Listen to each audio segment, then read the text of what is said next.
राहुग्रस्तदिवाकरेन्दुसदृशो माया समाच्छादनात् सन्मात्रकरणोपसंहरणतो यो भूल्सुषुप्तः पुमान् प्रागस्वाप्समिति प्रबोधसमये यत्प्रत्यभिज्ञायते तस्मै श्रीगुरुमूर्तये नम इदं श्रीदक्षिणामूर्तये।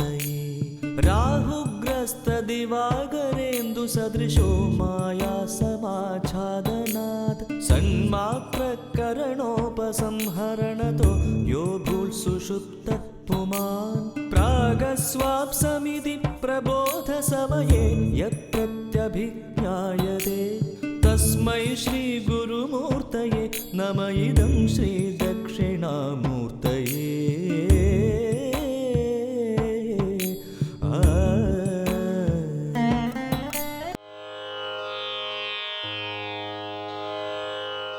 അവിടെ പറയുകയാണ്, രാഹു അതുപോലെ കേതു ഈ രണ്ട് ഗ്രഹങ്ങളാണ് ഈ സൂര്യനെയും ചന്ദ്രനെയും വിഴുങ്ങുന്നത്.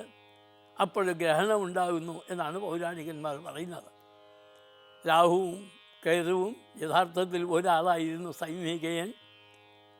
അമൃതപാനത്തിനായിട്ട് അവർ ദേവന്മാരുടെ ഇടയ്ക്ക് കയറിയിരുന്നപ്പോൾ സൂര്യചന്ദ്രന്മാർ അവരെ കാണിച്ചു കൊടുത്തുവെന്നും അപ്പോൾ മോഹിനി തൻ്റെ ചക്രായുധം കൊണ്ട് ആ സൈമികൻ്റെ കഴുത്തറുത്തുവെന്നും തുടർന്ന് ശിരസ് മാത്രമായി രാഹുവും ഉടല് മാത്രമായിട്ട് കേതുവുമായി തീർന്നതാണ് പൗരാണം വരെ. അപ്പോൾ ആ നിലയിൽ അവർക്ക് ഈ സൂര്യചന്ദ്രന്മാരോട് രാഹുവിനും കേതുവിനും തീരാത്ത വകയുണ്ട്. അവരിങ്ങനെ സൂര്യനെയും ചന്ദ്രനെയും അങ്ങനെ വിഴുങ്ങും. ആണ് രാഹുഗ്രസ്ത ദിവാകരന്തു, രാഹുവിനാൽ ഗ്രസിക്കപ്പെട്ട വിഴുങ്ങപ്പെട്ട ദിവാകരൻ സൂര്യൻ, ഇന്ദു ചന്ദ്രൻ. ഇവരെ പോലെയാണ് സ്വപ്നത്തിലുള്ളതായ ജീവാത്മാവ്, സുഷുപ്തിയിലുള്ള ജീവാത്മാവ്. അവിടെ മായ കൊണ്ട് മറച്ചിരിക്കുക. സൂര്യചന്ദ്രന്മാരെ രാഹു ഗ്രസിക്കുമ്പോൾ അവർക്ക് വെളിയിൽ പ്രകാശം വരുന്നില്ല, വെളിയിലില്ല, പുറമേ ഇല്ല. അതുപോലെ തന്നെ ഈ മായ മൂടിയിരിക്കുന്നത് കൊണ്ട് ആത്മാവിൻ്റെ പ്രകാശം പുറമേ പ്രസരിക്കുന്നില്ല.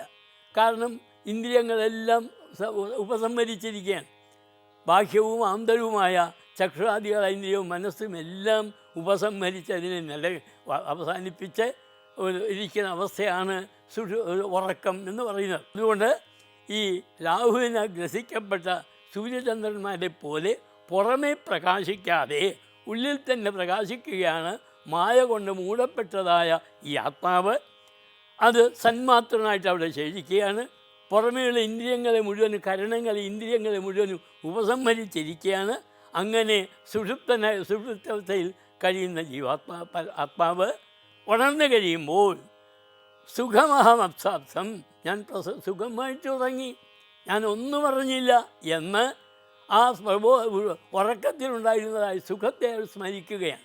അതുകൊണ്ടാണ് പ്രാഗസ്സംസമിതി പ്രബോധസമയെ യപ്രത്യഭിജ്ഞായതേ, യാതൊരു ആത്മാവാണോ ഞാൻ സുഖമായിട്ട് ഉറങ്ങി എന്ന് ഉണർന്നതിന് ശേഷം പ്രബോധ സമയത്തിൽ പഴയതിനെ സ്മരിക്കുന്നത്.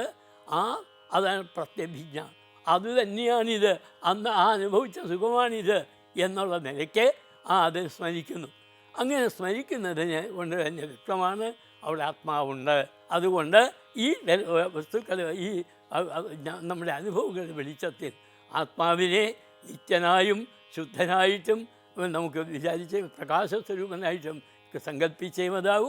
അങ്ങനെയുള്ളതായ സങ്കല്പങ്ങൾ നമുക്ക് ഉപദേശിച്ചു തരുന്ന പരമാചാര്യനായ ദക്ഷിണാമൂർത്തിക്കായിക്കൊണ്ട് നമസ്കാരം.